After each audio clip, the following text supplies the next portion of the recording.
ಜೈ Hind. SSC GD 2024ಕ್ಕೆ ಸಂಬಂಧಿಸಿದ ಹಾಗೆ ಇವತ್ತು 27 ಫೆಬ್ರವರಿ 2024ಕ್ಕೆ ಶಿಫ್ಟ್ಗಳು ಮುಗಿದಿವೆ. ಸೊ ಈ 27ನೇ ತಾರೀಕದಲ್ಲಿ ಬಂದಿರುವಂತಹ GKದಲ್ಲಿ ಯಾವ ರೀತಿ ಕ್ವಶನ್ಸ್ಗಳು ಬರ್ತಾ ಇದ್ದಾವೆ, ಮ್ಯಾಥ್ಸ್, ರೀಸನಿಂಗು, ಇಂಗ್ಲೀಷ್ದಲ್ಲಿ ಯಾವ ರೀತಿ ಕ್ವಶನ್ಸ್ಗಳು ಬರ್ತಾ ಇದ್ದಾವೆ, ಅವುಗಳ ಬಗ್ಗೆ ಡಿಸ್ಕಷನ್ ಇರುವಂಥದ್ದು ಈ ವಿಡಿಯೋದಲ್ಲಿ ಮಾಡೋಣ. ಸೊ ಹಿಂದಿನ ಶಿಫ್ಟ್ಗಳಿಗೆ ಹೋಲಿಸಿದ್ರೆ ಈ ಶಿಫ್ಟ್ದಲ್ಲಿಯೂ ಕೂಡ ಯಾವುದೇ ರೀತಿ ಇರುವಂತಹ ಚೇಂಜಸ್ಗಳು ಕಾಣ್ತಾ ಇಲ್ಲ. ಸೊ ಸೇಮ್ ಪ್ಯಾಟರ್ನ್ನಲ್ಲಿಯೇ ಕ್ವಶನ್ಸ್ಗಳು ಬರ್ತಾ ಇದ್ದಾವೆ. ಒಂದು ಸ್ವಲ್ಪ GK ಲೆವೆಲ್ ಇರ್ತಕ್ಕಂಥದ್ದು ರೈಸ್ ಆಗ್ತಾ ಇದೆ ಅನ್ನೋದನ್ನು ನಾವು ಒಂದು ಸ್ವಲ್ಪ ನೋಡ್ತಾ ಇದ್ದೇವೆ. ಆದರೆ ಅಷ್ಟೇನು ಟಫ್ ಕೂಡ ಬರ್ತಾ ಇಲ್ಲ. But maths, reasoning, English same pattern, same ಲೆವೆಲ್ದಲ್ಲಿ ಕ್ವಶನ್ಸ್ಗಳು ಬರ್ತಾ ಹೋಗ್ತಾ ಇದ್ದಾವೆ. ಸೊ ಈಗ ಈ ಒಂದು ವಿಡಿಯೋದಲ್ಲಿ ನಾವು 27ನೇ ತಾರೀಕದಲ್ಲಿ ಬಂದಿರುವಂತಹ ಕ್ವಶನ್ಸ್ಗಳು ಯಾವ ರೀತಿ ಯಾವ ಟಾಪಿಕ್ಗಳ ಮೇಲೆ ಬಂದಾವಂತ ಅನಲೈಸ್ ಮಾಡೋಣ. ಅದಕ್ಕಿಂತ ಮುಂಚೆ ಇದುವರೆಗೆ ನೀವು ನಮ್ಮ ಚಾನಲನ್ನು ಸಬ್ಸ್ಕ್ರೈಬ್ ಮಾಡದೇ ಇದ್ದರೆ ಸಬ್ಸ್ಕ್ರೈಬ್ ಬಟನ್ ಮೇಲೆ ಕ್ಲಿಕ್ ಮಾಡಿ, ಅದ್ರ ಜೊತೆಗೆ ಬೆಲ್ ಐಕನನ್ನು ಸಹ ಕ್ಲಿಕ್ ಮಾಡಿ ಇದೇ ರೀತಿಯಾದಂತಹ ವಿಡಿಯೋಸ್ಗಳ ನೋಟಿಫಿಕೇಶನ್ ಪಡೆಯಲು. ಸೊ SSC GDಯ ಎಷ್ಟು ಶಿಫ್ಟ್ಗಳಾಗ್ತವೆ, ಎಲ್ಲಿವರೆಗೆ ಎಕ್ಸಾಮ್ ನಡೆಯುತ್ತೆ ಅಲ್ಲಿವರೆಗೆ ಇರುವಂತಹ ಎಲ್ಲ ಶಿಫ್ಟ್ಗಳು ನಮ್ಮ ಚಾನೆಲ್ದಲ್ಲಿ ನಿಮಗೆ ಲಭ್ಯ ಇರ್ತವೆ. ಸೊ ಈಗ ಮೊಟ್ಟ ಮೊದಲನೇದಾಗಿ 1ನೇ ಶಿಫ್ಟ್ದಲ್ಲಿ ಬಂದಿರುವಂತಹ GKಗೆ ಸಂಬಂಧ ಇರುವಂತಹ ಪ್ರಶ್ನೆಗಳನ್ನು ನೋಡೋಣ. 1ನೇ ಪ್ರಶ್ನೆ ಇರ್ತಕ್ಕಂಥದ್ದು ಆರ್ಟಿಕಲ್ 126ಕ್ಕೆ ಸಂಬಂಧಿಸಿದ ಹಾಗೆ ಕೇಳಿದ್ರು. ಇದು ಸುಪ್ರೀಂ ಕೋರ್ಟ್ದ ಮುಖ್ಯ ನ್ಯಾಯಾಧೀಶರಿಗೆ ಸಂಬಂಧಿಸಿದೆ. 2ನೇ ಪ್ರಶ್ನೆ ಯಾರ ಹಕ್ಕನ್ನು, ಸೊ ಯಾರಲ್ಲ ಯಾವ ಹಕ್ಕನ್ನು ಆರ್ಟಿಕಲ್ 19ರಿಂದ ತೆಗೆಯಲಾಗಿದೆ ಅಂತ ಪ್ರಶ್ನೆ ಬಂದಿತ್ತು ಈ ರೀತಿ. ಸೊ ಇದು 19(1)(f) ಇರ್ತಕ್ಕಂಥದ್ದು ತೆಗೆಯಲಾಗಿದೆ. ಸೊ ಇದು ಇರ್ತಕ್ಕಂಥದ್ದು ಆಸ್ತಿಯ ಹಕ್ಕಿಗೆ ಸಂಬಂಧವಾಗಿರುವಂಥ ಆರ್ಟಿಕಲ್ ಇತ್ತು, ಇದನ್ನು ತೆಗೆಯಲಾಗಿದೆ. ನೆಕ್ಸ್ಟ್, ಅಶೋಕನ ಶಾಸನಗಳ ಭಾಷೆ ಯಾವುದಾಗಿತ್ತು ಅಂತ ಕೇಳಿದ್ರು, ಅದು ಬ್ರಾಹ್ಮಿ ಲಿಪಿಯಾಗಿದೆ. ಲೂರ್ ನೃತ್ಯದ ಬಗ್ಗೆ ಕೇಳಿದ್ರು, ಇದು ಕನ್ಫರ್ಮ್ ಆಗಿ ಗೊತ್ತಾಗಲಿಲ್ಲ. Grand cross of the honour ಪ್ರಶಸ್ತಿ ಯಾರಿಗೆ ನೀಡಲಾಗಿದೆ ಅಂತ ಕೇಳಲಾಗಿತ್ತು, ಇದು ನರೇಂದ್ರ ಮೋದಿ, PM ನರೇಂದ್ರ ಮೋದಿ ಅವರಿಗೆ ನೀಡಲಾಗಿದೆ. ಅನ್ಎಂಪ್ಲಾಯ್ಮೆಂಟ್ಗೆ ಕಾರಣ ಏನು ಅಂತ ಕೇಳಲಾಗಿತ್ತು. ಸೊ ಇದು ಜನಸಂಖ್ಯೆ ಇದಕ್ಕೆ ಸರಿಯಾಗಿ ಆನ್ಸರ್ ಆಗುತ್ತೆ. ಮಹಿಳಾ ಫಿಫಾ ವರ್ಲ್ಡ್ ಕಪ್ ಅಂಡರ್-17 ಎಲ್ಲಿ ನಡೆಯಿತು 2022ರಲ್ಲಿ ಅಂತ ಕೇಳಿದ್ರು, ಇದು ಭಾರತದ ಮುಂಬೈದಲ್ಲಿ ನಡೆದಿತ್ತು. ಭರತನಾಟ್ಯಂದ ಜನನಿ ಅಂತ ಯಾರಿಗೆ ಕರೀತಾರೆ ಅಂತ ಪ್ರಶ್ನೆ ಬಂದಿತ್ತು, ಇದು ರುಕ್ಮಿಣಿ ದೇವಿ ಅರುಂದೇಲ್ ಅವರಿಗೆ ಕರೀತಾ ಇದ್ದಾರೆ. 2011ರ ಜನಗಣತಿಯ ಪ್ರಕಾರ ಭಾರತದ ಸಾಕ್ಷರತೆಯ ಪ್ರಮಾಣ ಎಷ್ಟು ಅಂತ ಕೇಳಿದ್ರು. ಸೊ ಇದು 74.04% ಆಗಿದೆ. ನೆಕ್ಸ್ಟ್ ಪ್ರಶ್ನೆ, ಜಾಕಿರ್ ಹುಸೇನ್ ಯಾವುದಕ್ಕೆ ಸಂಬಂಧಿಸಿದ್ದಾರೆ ಅಂತ ಪ್ರಶ್ನೆ ಕೇಳಿದ್ರು, ಅದು ತಬಲಾ ವಾದ್ಯಕ್ಕೆ ಸಂಬಂಧ ಹೊಂದಿದ್ದಾರೆ. ನೆಕ್ಸ್ಟ್ ಪ್ರಶ್ನೆ, ಪದ್ಮಶ್ರೀ 2023ರ ಪದ್ಮಶ್ರೀ ಪ್ರಶಸ್ತಿಗಳ ಬಗ್ಗೆ ಕೇಳಿದ್ರು, ಇದು ಆಪ್ಷನ್ ಅಕಾರ್ಡಿಂಗ್ ಮಾಡಬೇಕಾಗುತ್ತೆ. ನೆಕ್ಸ್ಟ್, ತಾಪಮಾನದ SI ಘಟಕ ಏನು ಅಂತ ಕೇಳಿದ್ರು, ಅದು ಕೆಲ್ವಿನ್ ಆಗಿದೆ. 1ನೇ ಶಿಫ್ಟ್ದಲ್ಲಿ ರೀಸನಿಂಗ್ಗೆ ಸಂಬಂಧ ಇರುವಂತಹ ವರ್ಬಲ್ದಿಂದ 16, ನಾನ್ ವರ್ಬಲ್ದಿಂದ 4 ಪ್ರಶ್ನೆಗಳು ಬಂದಿದ್ದು. ಸೊ ನಾನ್ ವರ್ಬಲ್ದಿಂದ 4 ಪ್ರಶ್ನೆಗಳು ಬಂದಿದ್ದು. ಸೊ 1ನೇ ಪ್ರಶ್ನೆ ಒಂದು ಪ್ರಶ್ನೆ ಹಿಡನ್ ಇಮೇಜ್ ದಿಂದ ಬಂದಿತ್ತು, ಇನ್ನೊಂದು ಫಿಗರ್ ಸೀರೀಸ್ ದಿಂದ, ಇನ್ನೊಂದು ಫಿಗರ್ ಕಂಪ್ಲೀಷನ್ ದಿಂದ ಮತ್ತು ಇನ್ನೊಂದು ಕ್ಲಾಸಿಫಿಕೇಶನ್ ದಿಂದ ಬಂದಿತ್ತು. ಸೊ 4 ಇಮೇಜ್ಗಳನ್ನು ಕೊಡಲಾಗಿತ್ತು, 4 ಫಿಗರ್ಗಳನ್ನು. ಇದರಲ್ಲಿ ಯಾವುದು ಹೊಂದಾಣಿಕೆ ಆಗೋದಿಲ್ಲ ಅಂತ ಕೇಳಿದ್ರು, ಈ ರೀತಿ ಪ್ರಶ್ನೆ ಇದು ಒಂದು ಸ್ವಲ್ಪ ನೋಡ್ಲಿಕ್ಕೆ ಸಿಕ್ಕಿದೆ. 1ನೇ ಶಿಫ್ಟ್ದಲ್ಲಿ ವರ್ಬಲ್ದಲ್ಲಿ ಕೋಡಿಂಗ್ ಡಿಕೋಡಿಂಗ್ ದಿಂದ 2 ಪ್ರಶ್ನೆಗಳು ಈಸಿ ಲೆವೆಲ್ ಇತ್ತು, ಅನಾಲಜಿದಿಂದ ಒಂದಿತ್ತು, ನಂಬರ್ ಸೀರೀಸ್ ದಿಂದ ಒಂದಿತ್ತು, ಡಿಫರೆನ್ಸ್ಗೆ ಆಧಾರವಾಗಿ ಒಂದಿತ್ತು, ಆಮೇಲೆ ಇನ್ನೊಂದು ಬೇರೆ ಲೆವೆಲ್ ಇತ್ತು, ಅದು ನಮಗೆ ಕನ್ಫರ್ಮ್ ಆಗಿಲ್ಲ. ಅಲ್ಫಾಬೆಟ್ ಸೀರೀಸ್ ದಿಂದ ಒಂದಿತ್ತು, ರಿಪೀಟೆಡ್ ಸೀರೀಸ್ ದಿಂದ ಒಂದು, ಡಿಕ್ಷನರಿ ಆರ್ಡರ್ ದಿಂದ ಒಂದಿತ್ತು, ಡೈಸ್ ದಿಂದ 2 ಇತ್ತು. ಒಂದಿರ್ತಕ್ಕಂಥದ್ದು ಓಪನ್ ಡೈಸ್, ಆಮೇಲೆ ಇನ್ನೊಂದಿರ್ತಕ್ಕಂಥದ್ದು ಕ್ಲೋಸ್ ಡೈಸ್ ದಿಂದ ಒಂದೊಂದು ಪ್ರಶ್ನೆಯನ್ನ ಕೇಳಲಾಗಿತ್ತು. ಮ್ಯಾಥಮೆಟಿಕಲ್ ಆಪರೇಷನ್ ದಿಂದ 2 ಪ್ರಶ್ನೆಗಳು ಕೇಳಲಾಗಿತ್ತು.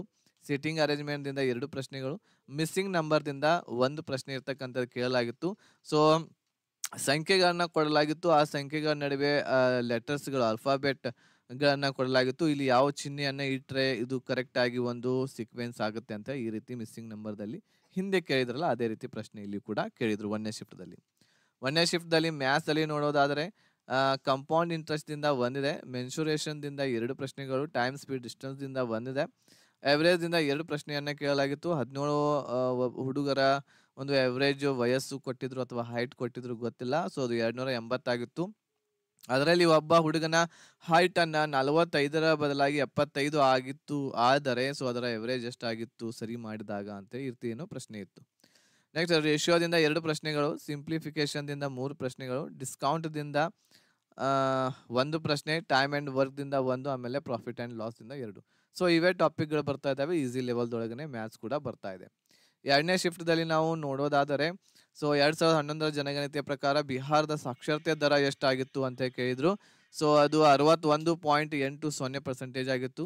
ನೆಕ್ಸ್ಟ್ ರಾಜ್ಯಪಾಲರಿಗೆ ಪ್ರಮಾಣ ವಚನ ಬೋಧಿಸೋದು ಅದು ಯಾವ ಆರ್ಟಿಕಲ್ದಲ್ಲಿ ಬರುತ್ತೆ ಅಂತ ಕೇಳಿದ್ರು, ಅದು 159ರಲ್ಲಿ. ಸಂವಿಧಾನದ ಮೊದಲನೇ ಸಭೆ ಯಾವಾಗ ನಡೆಯಿತು ಅಂತ ಕೇಳಿದ್ರು, ಅದು 9 ಡಿಸೆಂಬರ್ 1946ರಲ್ಲಿ. ಆಸ್ಕರ್ ಪ್ರಶಸ್ತಿಗೆ ಒಂದು ಪ್ರಶ್ನೆ ಇತ್ತು, ಕನ್ಫರ್ಮ್ ಆಗಲಿಲ್ಲ.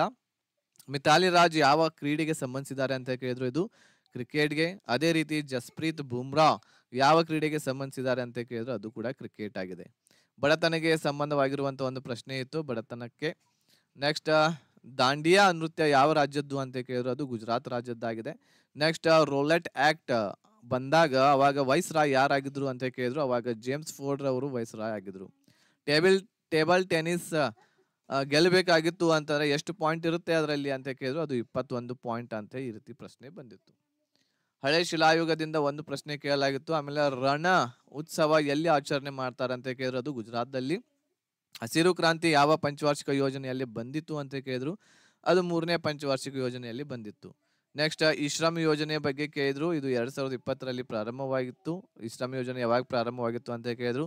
ಇದಾದ್ಮೇಲೆ ದೀನ್ ದಯಾಳ್ ಶರ್ಮಾರವರ ಬಗ್ಗೆ ಮತ್ತು ಪದ್ಮಾವತ್ ಚಿತ್ರ ಫಿಲ್ಮ್ ಮೂವೀಸ್ ಬಗ್ಗೆನೂ ಕೂಡ ಒಂದೊಂದು ಪ್ರಶ್ನೆ ಇದರಲ್ಲಿ ಬಂದಿತ್ತು. 2ನೇ ಶಿಫ್ಟ್ದಲ್ಲಿ ರೀಸನಿಂಗ್ದಲ್ಲಿ ನೋಡೋದಾದ್ರೆ ವರ್ಬಲ್ದಲ್ಲಿ 17, ನಾನ್ ವರ್ಬಲ್ದಲ್ಲಿ 3 ಪ್ರಶ್ನೆಗಳು. ನಾನ್ ವರ್ಬಲ್ದಲ್ಲಿ ಹಿಡನ್ ಇಮೇಜ್ದಿಂದ ಒಂದು, ಸೀರೀಸ್ದಿಂದ ಒಂದು, ಕಂಪ್ಲೀಷನ್ದಿಂದ ಒಂದೊಂದು ಪ್ರಶ್ನೆಗಳು ಬಂದಾವೆ.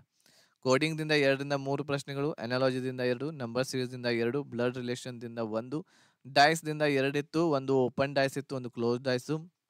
ಡಿಕ್ಷನರಿ ಆರ್ಡರ್ದಿಂದ 1, ರಿಪೀಟೆಡ್ ಸೀರೀಸ್ದಿಂದ 1 ಇತ್ತು. ಆಮೇಲೆ ಮ್ಯಾಥಮೆಟಿಕಲ್ ಆಪರೇಷನ್ದಿಂದ 2, ಸ್ಲಾಗಿಸಮ್ದಿಂದ 1 ಪ್ರಶ್ನೆ. ಆಮೇಲೆ ಸೀಟಿಂಗ್ ಅರೇಂಜ್ಮೆಂಟ್ದಿಂದ 2 ಪ್ರಶ್ನೆಗಳು ನಮಗೆ ನೋಡ್ಲಿಕ್ಕೆ ಸಿಗ್ತಾ ಇದ್ದಾವೆ. ಸೊ ಸೇಮ್ ಪ್ಯಾಟರ್ನ್ ಒಳಗನೆ ಇಲ್ಲಿವರೆಗೂ ಕೂಡ ಯಾವುದೇ ಚೇಂಜಸ್ ನಮಗೆ ಕಾಣ್ತಾ ಇಲ್ಲ. ಸೊ ಮ್ಯಾಥ್ಸ್ ಕೂಡ ಸೇಮ್ ರೇಷಿಯೋದಿಂದ 2, ಪ್ರಾಫಿಟ್ ಅಂಡ್ ಲಾಸ್ ದಿಂದ 2, ಟೈಮ್ ಅಂಡ್ ವರ್ಕ್ ದಿಂದ 2, ಎವರೇಜ್ ದಿಂದ 2, SI ಮತ್ತು CI ದಿಂದ ಒಂದೊಂದು ಪ್ರಶ್ನೆಗಳು. ಮೆನ್ಸುರೇಷನ್ ದಿಂದ 2, 11 ಡಿವಿಸಿಬಿಲಿಟಿ ರೂಲ್ ಕೇಳಿದ್ರು ಇಲ್ಲಿ ಒಂದು ಪ್ರಶ್ನೆ. ಸಿಂಪ್ಲಿಫಿಕೇಶನ್ ದಿಂದ 2ರಿಂದ 3 ಪ್ರಶ್ನೆಗಳು. LCM SCF ದಿಂದ ಒಂದು ಪ್ರಶ್ನೆ ಇರ್ತಕ್ಕಂಥದ್ದು ಇಲ್ಲಿ ನಮಗೆ ನೋಡ್ಲಿಕ್ಕೆ ಸಿಗ್ತಾ ಇದೆ. ಸೊ ಇದೇ ರೀತಿ ಇಂಗ್ಲಿಷ್ಗೆ ನಾನು ಹೇಳೋದಾದ್ರೆ, ಸೊ ಹಿಂದೆ ಇರುವಂತಹ ಎರದಿಂದ 3 ಪ್ರಶ್ನೆಗಳು ನಮಗೆ ಕಂಪಲ್ಸರಿ ನೋಡ್ಲಿಕ್ಕೆ ಸಿಗ್ತಾ ಇದಾವೆ. ಸೈನೋದಿಂದ 2 ಪ್ರಶ್ನೆಗಳು, ಆಂಟೋನಿಮ್ಸ್ ದಿಂದ 2 ಪ್ರಶ್ನೆಗಳು ನೋಡ್ಲಿಕ್ಕೆ ಸಿಗ್ತಾ ಇದಾವೆ. ಕ್ಲೋಸ್ ಟೆಸ್ಟ್ ದಿಂದ 5 ಪ್ರಶ್ನೆಗಳು ನಮಗೆ ನೋಡ್ಲಿಕ್ಕೆ ಸಿಗ್ತಾ ಇದಾವೆ. ನೆಕ್ಸ್ಟ್ ಫಿಲ್ಲರ್ಸ್ ದಿಂದ 2 ಪ್ರಶ್ನೆಗಳು. ಈ ರೀತಿ ನಮಗೆ ಈ ಮುಖ್ಯವಾಗಿರುವಂತಹ ಟಾಪಿಕ್ಸ್ಗಳು ಇದರಲ್ಲಿ ನಮಗೆ ನೋಡ್ಲಿಕ್ಕೆ ಸಿಗ್ತಾ ಇದ್ದಾವೆ. ಓಕೆ, ಸೊ ಈ ರೀತಿ ಇಂಗ್ಲಿಷ್ ಕೂಡ ರಿಪೀಟೆಡ್ ಆಗ್ತಾ ಇದೆ. ಸೊ ಬಹಳ ಈಸಿ ಇರ್ತಕ್ಕಂಥದ್ದು ಬರ್ತಾ ಇದೆ ಟೆನ್ಸಸ್ಗಳ ಆಧಾರದ ಮೇಲೆ. ಆಮೇಲೆ ಆರ್ಟಿಕಲ್ಸ್ಗಳ ಬಗ್ಗೆ ಆಗಿರ್ಬೋದು. ಓಕೆ, ಸೊ ಅವುಗಳ ಬಗ್ಗೆನೇ ಕ್ವಶನ್ಸ್ಗಳು ಇಲ್ಲಿ ರೈಸ್ ಆಗ್ತಾ ಇದ್ದಾವೆ. ಅವುಗಳನ್ನ ಒಳ್ಳೆ ರೀತಿಯಿಂದ ನೀವು ನೋಡ್ಕೋಬಹುದು. ಸೊ ಈ ಒಂದು ಅನಲೈಸಸ್ ಅನ್ನ ನೋಡಿದ ಮೇಲೆ SSC GD ಆಗಸ್ಟ್ಗೆ ಯಾರೆಲ್ಲ ತಯಾರಿನ ನಡೆಸಬೇಕು ಅಂತ ಅನ್ಕೊಂಡಿರ ಅವರು ಕ್ರಾಂತಿವೀರ ಬ್ಯಾಚ್ಗೆ ಜಾಯಿನ್ ಆಗಬಹುದು. ಇದರಲ್ಲಿ ನಿಮಗೆ ಎಲ್ಲ ರೆಕಾರ್ಡೆಡ್ ಕ್ಲಾಸಸ್ಗಳು ಸಿಗ್ತವೆ, PDF ನೋಟ್ಸ್ ಜೊತೆಗೆ GK GS English maths reasoning live classes mock test ಎಲ್ಲ ಸಿಗುತ್ತೆ. ಓನ್ಲಿ 1499. ಸೊ ಲಿಮಿಟೆಡ್ ಆಫರ್ ಇದೆ. ಸೊ ಪ್ರೈಸ್ ಫೀಸು ಹೆಚ್ಚಾಗೋಕ್ಕಿಂತ ಮುಂಚೆ ನೀವು ಜಾಯಿನ್ ಆಗಬಹುದು. ಕನ್ನಡ ಮಾಧ್ಯಮದಲ್ಲಿ ಇದು ನಿಮಗೆ ಅವೈಲೇಬಲ್ ಆಗುತ್ತೆ. ಸೊ ಈ ಬ್ಯಾಚ್ಗೆ ಜಾಯ್ನ್ ಆಗಬೇಕು ಅಂತಂದ್ರೆ ನಮ್ಮ ಹಿಟ್ ವಿತ್ ಮಾಸ್ ಅನ್ನುವಂತಹ ಆ್ಯಪ್ ಅನ್ನು ಡೌನ್ಲೋಡ್ ಮಾಡ್ಕೊಳ್ರಿ ಪ್ಲೇ ಸ್ಟೋರ್ದಲ್ಲಿ ಹೋಗಿ. ಸೊ ಆ ಒಂದು ಆ್ಯಪ್ ದ ಲಿಂಕ್ ಇರುವಂಥದ್ದು ಈ ವಿಡಿಯೋದ ಡಿಸ್ಕ್ರಿಪ್ಷನ್ ಬಾಕ್ಸ್ ಅಲ್ಲಿ ಕೆಳಗೆ ನೀಡಿರ್ತೇನೆ. ಅಲ್ಲಿ ಹೋಗಿ ನೀವು ಆ್ಯಪ್ ಅನ್ನು ಡೌನ್ಲೋಡ್ ಮಾಡಿಕೊಂಡು ಈ ಒಂದು ಬ್ಯಾಚ್ಗೆ ಜಾಯ್ನ್ ಆಗಬಹುದಾಗಿದೆ.